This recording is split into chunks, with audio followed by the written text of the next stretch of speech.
The school bully, my childhood sweetheart, demanded that I confess my feelings 50 times before he agreed to be with me.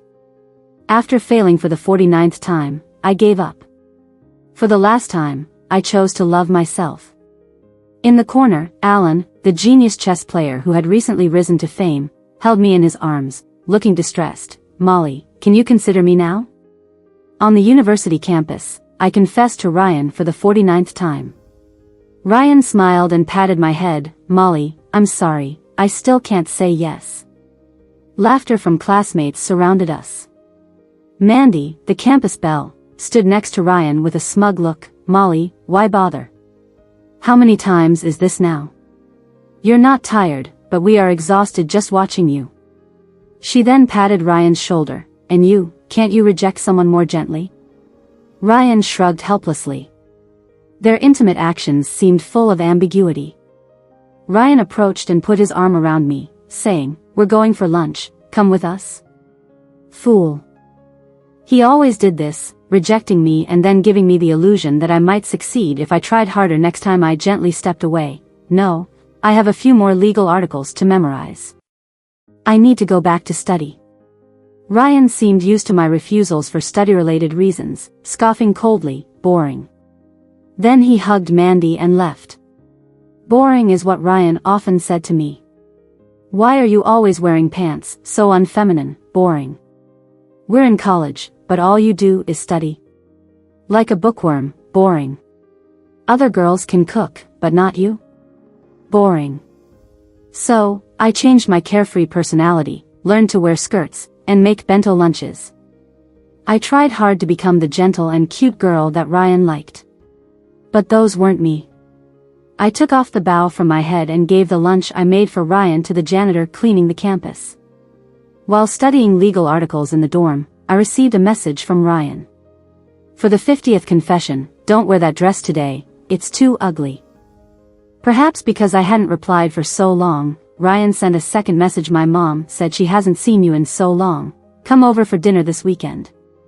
Ryan and I have been childhood friends, and I've liked him for a long time. During the first confession, Ryan promised me that when I confessed for the 50th time, he would agree to be with me. But I decided to give up after the 49th failure. The previous 49 confessions were my pursuit of love. The last confession was my insistence on self-respect. Even if he agreed to be with me for the 50th time, our relationship would still be unequal. I wanted to be with Ryan, but my life was not just about that one wish to be with him. The 49 previous confessions gradually diminished my feelings for him. I silently blocked his contact and continued to memorize legal articles. Will Ryan notice? He should. After all, if he didn't get a reply from me, he would keep trying. But he probably wouldn't care. After all, with his charming appearance and top grades in the whole school, he was not short of beautiful girls around him. The next day, I came to class wearing loose sportswear. Ryan was surrounded by Mandy and a few other girls, joking around. Upon seeing me, he just glanced up and immediately looked away. He liked girls in skirts, and I used to wear skirts most of the time. Molly, I heard you confessed again yesterday, and unsurprisingly, Ryan rejected you again. Charles, sitting behind me, suddenly spoke up. The surrounding classmates quieted down, looking like they were ready to watch a good show. I turned to look, catching a glimpse of Ryan glancing over, but there was no intention to intervene. Charles continued to mock. I think Ryan and Mandy are the perfect match. They are meant to be together, so stop dreaming. I smirked. And what's it to you? Do you like her? Charles's tone became defensive. Don't talk nonsense. Don't overestimate yourself like you. At least I like her, and I dare to openly pursue her. Do you? Charles couldn't respond, only staring at me with a grim face. Ryan intervened. It's time for class, everyone stop talking. Then he looked deeply at me and sat behind me. I turned back and continued reading. My roommate next to me exclaimed, Molly, you're so cool. Before, to maintain Ryan's preferred image of a gentle girl, would silently endure any ridicule. But now, I won't indulge them. After the first 2 classes, the radio suddenly turned on. Our talented chess player in the department, Alan, once again won the championship in an international competition. The school TV screen played the video of Alan receiving the award and being interviewed by reporters. Everyone started discussing enthusiastically. Due to competitions and training, Alan didn't come to class often and didn't interact much with classmates. Everyone was curious about him. Why did someone so good at chess choose a law major? My roommate excitedly tapped me. Molly, do you know Alan? I've seen him from afar before, his face is too handsome. I nodded. I know him, he is quite handsome. Upon hearing my words, Charles snorted behind me. Molly, Alan hasn't come to class a few times, how do you know him? Are you trying to get over Ryan by setting a new target? Well, stop daydreaming, there's no way Alan would be interested in you. I've seen him talk to Mandy a few times. Mandy blushed immediately and said, no, he's just a bit shy, but we're more familiar with each other. Next time I'll mention him and we can all be classmates. Ryan, playing on his phone, didn't say a word the whole time. However, he chuckled a few times cynically when he heard Ryan's remark that Alan would never be interested in him. I wasn't lying, I really do know Alan. After all, just last night, he was holding me tightly in the corner. Once Alan found out that my 49th confession failed, he immediately flew back. I could see the worry on his face when he arrived at my dorm building. Alan's hug was warm and I didn't want to let go. Molly, can you consider me now? Alan's tone was soft and hopeful, completely different from his usually cold demeanor. After he found out I liked Ryan, he had been waiting for my 49th failure. Waiting for me to give him a chance. I hugged him back and said, let's see how you behave. This was enough to make the man in front of me happy, and he spun me around a few times. As the lively discussion continued, everyone suddenly saw Alan walk in from the classroom door. Everyone quieted down instinctively. Mandy's friend whispered beside her, Mandy, is Alan here to see you? Mandy's face lit up with joy, but she still replied bashfully, don't jump to conclusions. Alan was wearing a black turtleneck sweater, no windbreaker today, making his skin look even paler and his aloofness more apparent. He walked straight to my seat and pulled out 2 movie tickets. He asked tentatively, you said if I won the championship, you'd give me a reward. How about we go see a movie? Everyone in the class was shocked and couldn't believe I actually knew Alan so well. Sure, meet me at the school gate after school, I replied. Alan nodded with a smile, patted my head, and said, remember to dress warmly, you're not wearing enough. With that, he left contentedly. As soon as Alan left, almost the entire class crowded around me, asking how I knew Alan. Even Charles came over, hoping I would introduce him to Alan. Alan was his idol. I just smiled and gave a few polite replies, not paying attention to Ryan's visibly annoyed expression. In the afternoon, as I was the last one to leave due to taking notes, Ryan stopped me at the classroom door. Blocking the door with his body, he asked, Molly, what's going on now? Playing hard to get? I looked up at him and asked, Ryan, under what pretense are you saying these things to me? He smiled as if conceding, then pulled out 2 movie tickets. Just trying to force me to watch a boring tearjerker with you, right? I don't understand what you girls find appealing about those movies. They're not worth watching. Aren't worth watching? Ryan always had a lot of girls around him. I took a step back and said, sorry, I'm busy today. Find someone else. As I tried to leave, Ryan grabbed my wrist from behind. What do you mean? He asked. I replied without thinking, I already made plans with someone else. This caught both of us by surprise. Ryan smirked coldly and said, Molly, holding grudges is pointless. Did you really think I cared who you went to the movies with? There are plenty of others who want to see a movie with me, not just you. With that, Ryan let go nonchalantly and walked away. I had just stated a fact, not meant anything else. Ryan was reading too much into it. A few years ago, when my grandmother passed away, Ryan knew how close we were. But when I called him, hoping he would come and keep me company, Ryan refused. He had plans to play basketball with a few friends.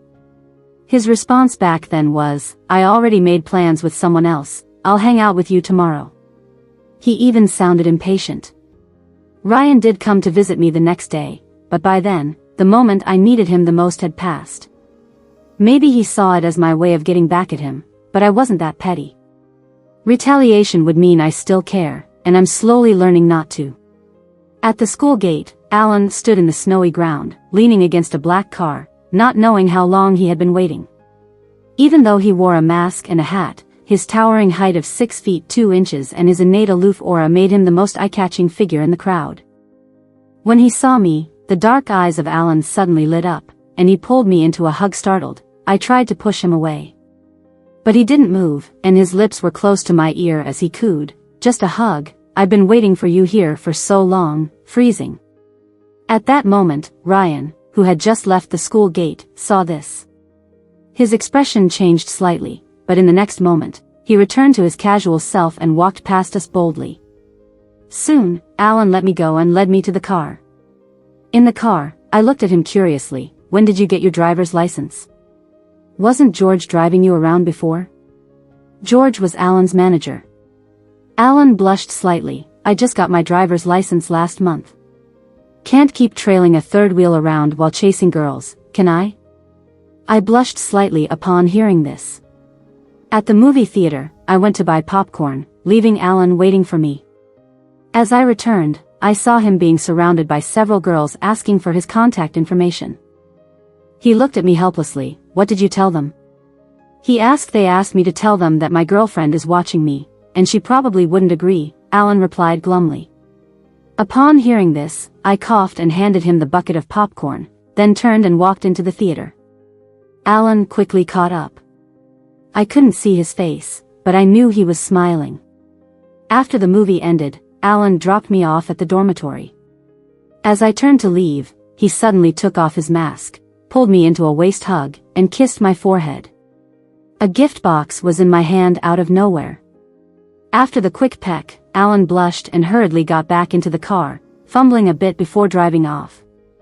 I feel my cheeks burning, not sure if it's from the cold snow or from embarrassment. Back in the dorm, I opened the gift box to find a beautiful bracelet inside. Looking at my old bracelet, a gift from Ryan on my 18th birthday, I once promised to wear it for a lifetime. Later, I found out that this bracelet was originally for another girl, but she rejected it because it was too cheap. Ryan then bought a more expensive one for her and gave me this one, which still had the other girl's initials engraved on it. Thinking about this, I took off Ryan's bracelet and replaced it with the one Alan gave me. The next day was Saturday, and since my home was in the same city, I often went back home on weekends. Ryan's house was next to ours, and our families were close, often having meals together. Today was no exception.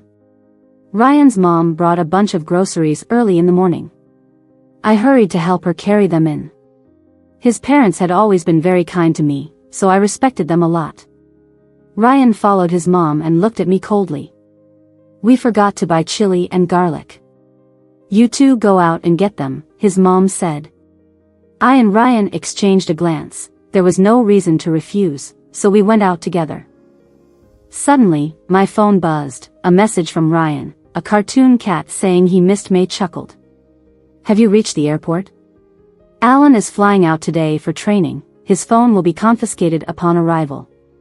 He won't be able to contact anyone for several days." Arrived, Alan sent me a picture of him kissing my forehead in the snow yesterday. Then a voice message, cautiously saying, "Molly, George sent me this today. I don't know who took it. It got posted on the school's confession wall. Don't be mad, okay?" I opened the original image and zoomed in. It clearly captured Ryan and me in profile, showing how close we were yesterday. I couldn't help but smile even more, clicking to save. "I'm not mad. Focus on your training," I replied.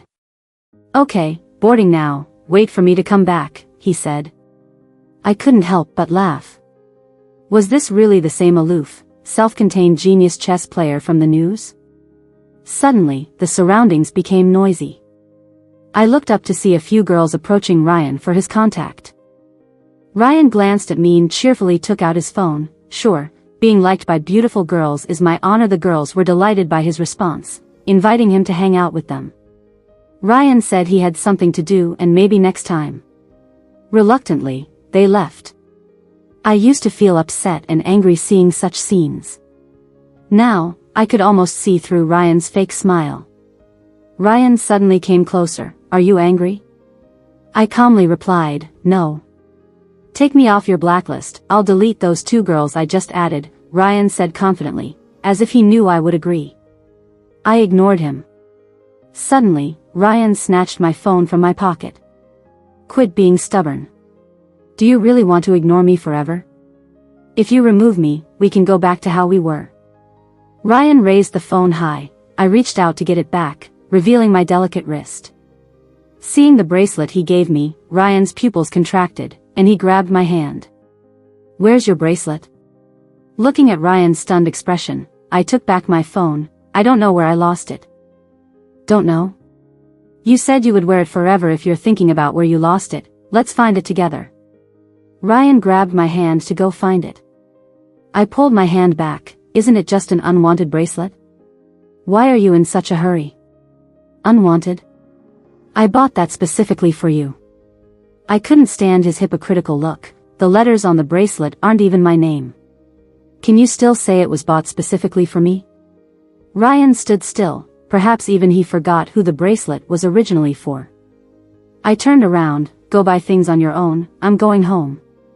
Back home, I went straight to my room. My good mood was ruined by Ryan. Remembering what Alan said about the confession post, I looked it up. Maybe because it was the weekend, not many people were online, the photo didn't attract much attention, with only a few comments praising our compatibility. As my mood slowly calmed down, I started studying to forget all the unpleasant things. When my parents called me for dinner, I didn't go out, saying I was tired and wanted to sleep. I had classes on Monday, so I returned to school early.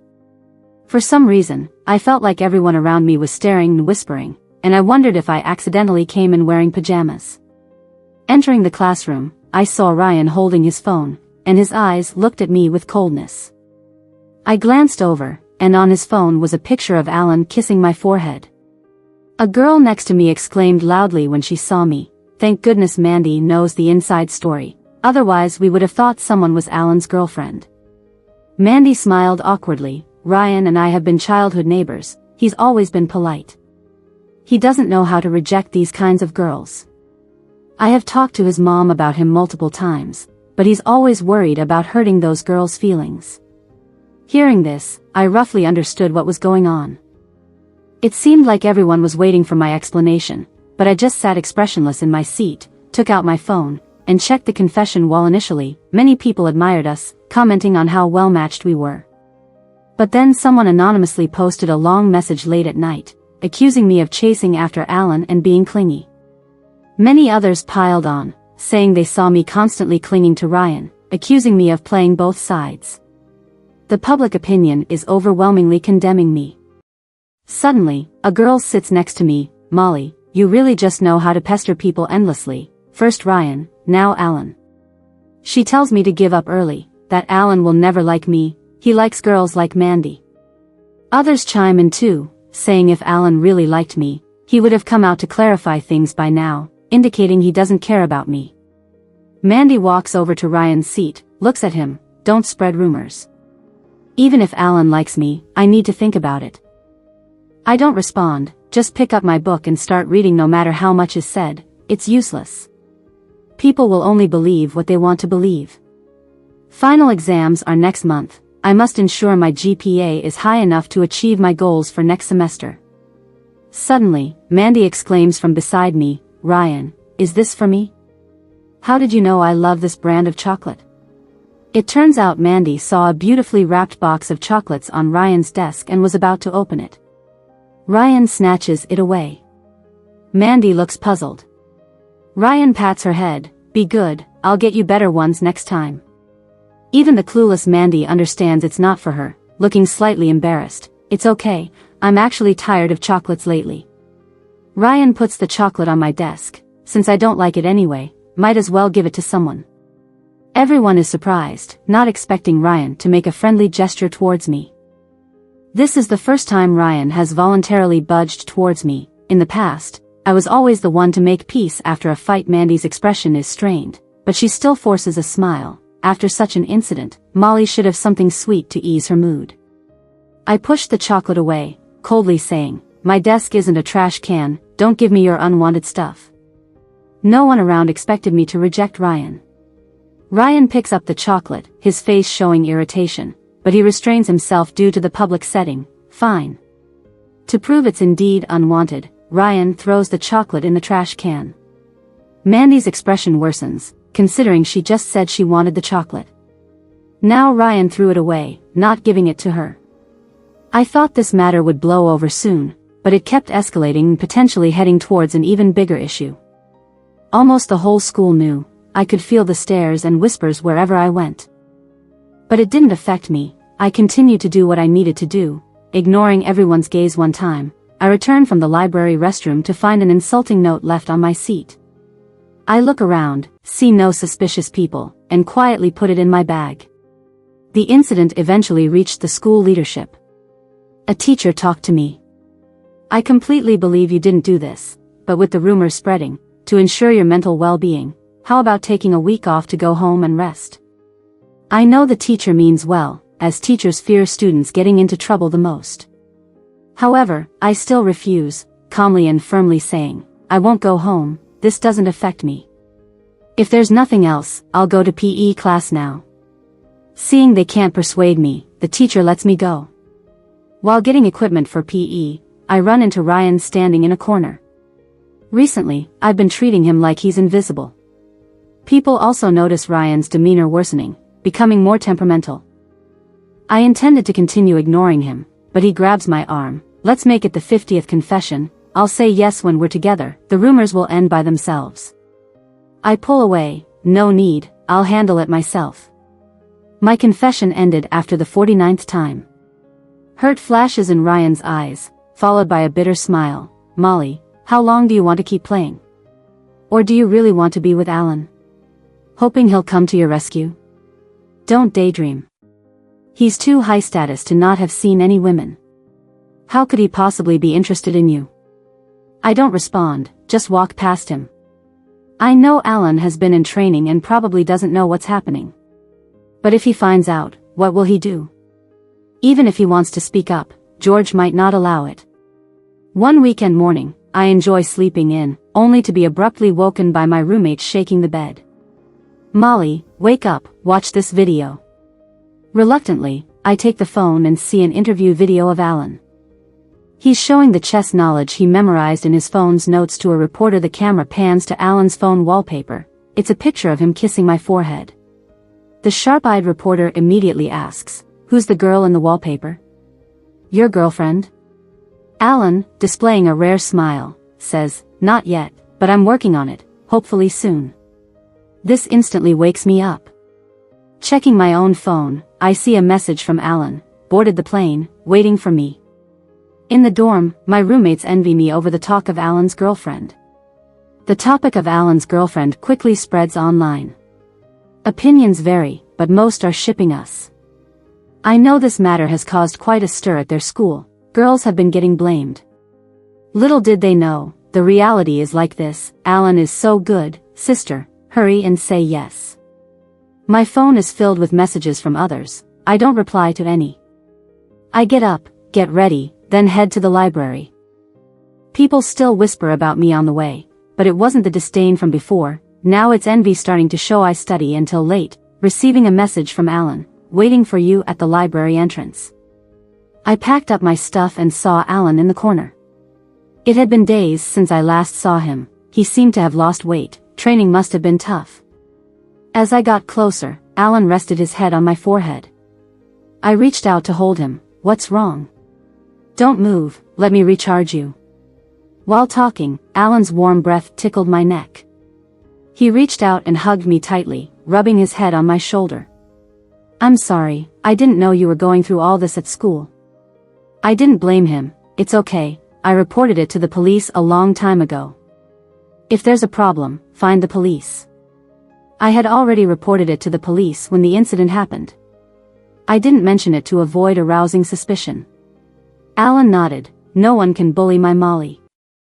I couldn't help but ask, "Did George agree to what you did?" Who needs a memo? He keeps all the knowledge in his head. when did he start storing it on his phone? It was just to show his phone wallpaper to the reporters. Alan chuckled lightly. Of course I didn't tell him, he's busy dealing with a few ad sponsors right now. Although Alan is not a celebrity, he has attracted a lot of attention due to his good looks and status as a talented international chess player. Naturally, he has many fans. Many advertisers want Alan to shoot ads.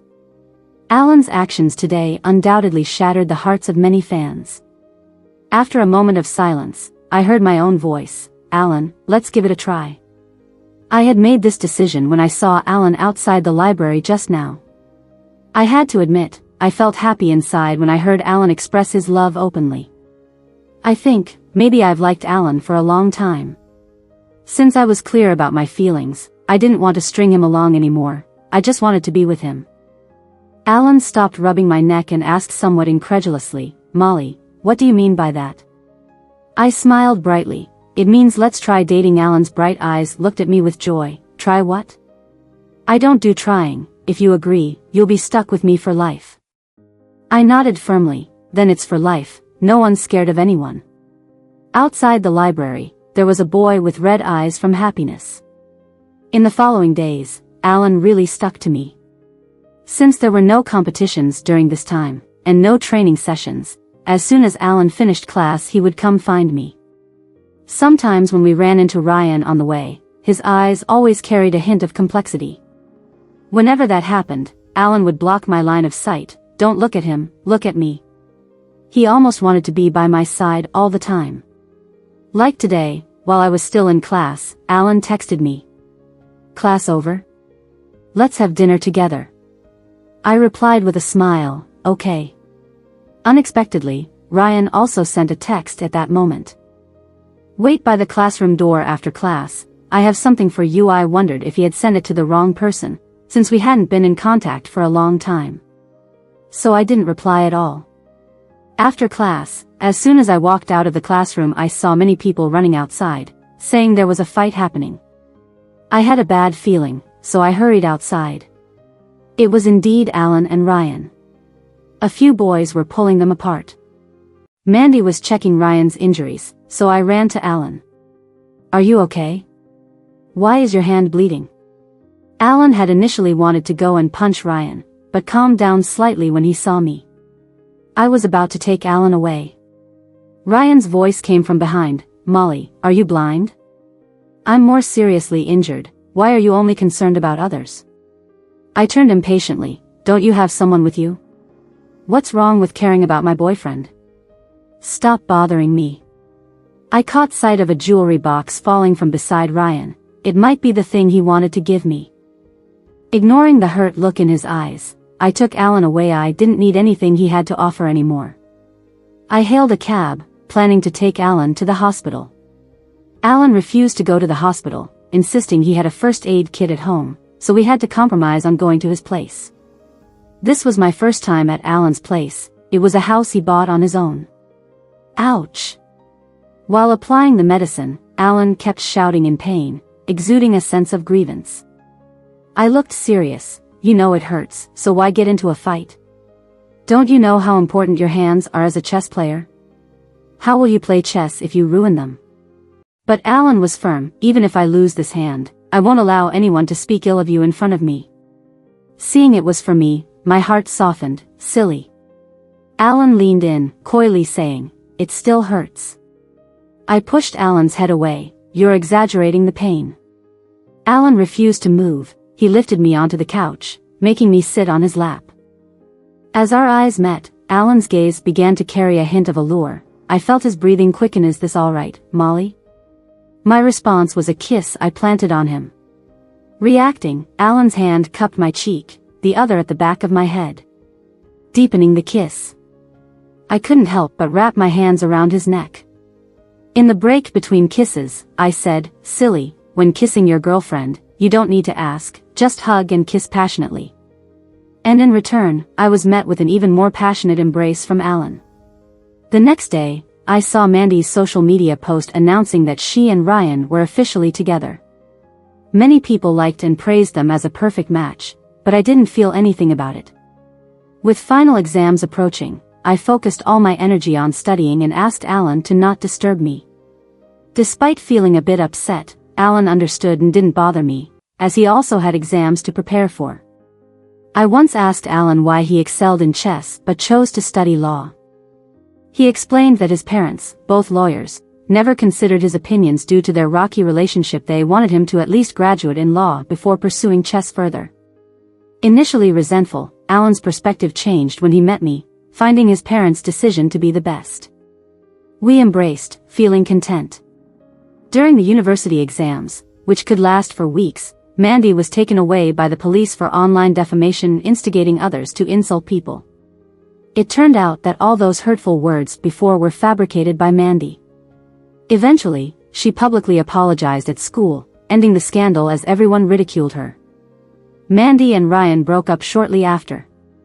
Surprisingly, I outperformed Ryan in the final grades, achieving top spot in the year. Finally reaching my goal, I submitted my application for studying abroad, aiming to pursue international law, the field I'd been passionate about for years. As I exited the teacher's office with my application, Ryan intercepted me, asking for a final chance to confess his feelings. Regrettably, I declined, asserting my decision to go abroad had been made long ago. With a desolate look, Ryan seemed to release his last hope. That night, George called me. Alan, in a drunken state, kept calling my name. I struggled to take him home, where he clung to me affectionately. Alan, intoxicated, expressed his distress over my departure for studying abroad. Despite the emotional moment, I stayed firm in pursuing my dreams. Although tempted by the idea of staying with Alan, I realized we both needed to chase our ambitions separately. Alan kissed me impulsively, but I needed to focus on my aspirations. Upon waking, I found Alan gone and later departed for studying abroad without seeing him. A month abroad, reminiscing about Alan's kiss in the snow, I suddenly missed him, uncertain of his whereabouts. Surprisingly, I saw Alan across the street, seemingly a mirage until he dashed towards me, embracing me tightly. It wasn't a vision, Alan had come to find me. Overwhelmed by his unexpected visit, I asked him why he came. Alan, determined to be with me, resolved his family and training issues to be by my side. Tearfully, I accepted his presence, knowing we were destined to be together. Snuggled in his embrace, I asked why he liked me. Alan smiled and kissed my hair. It was the story of a little boy and a little girl. The little boy was sent to his grandmother's house because his mom and dad had a fight, and the little girl happened to go to her grandmother's house for the summer vacation. That summer vacation, the bright and smiling little girl used her cheerfulness to brighten up the little boy's gray and lonely heart.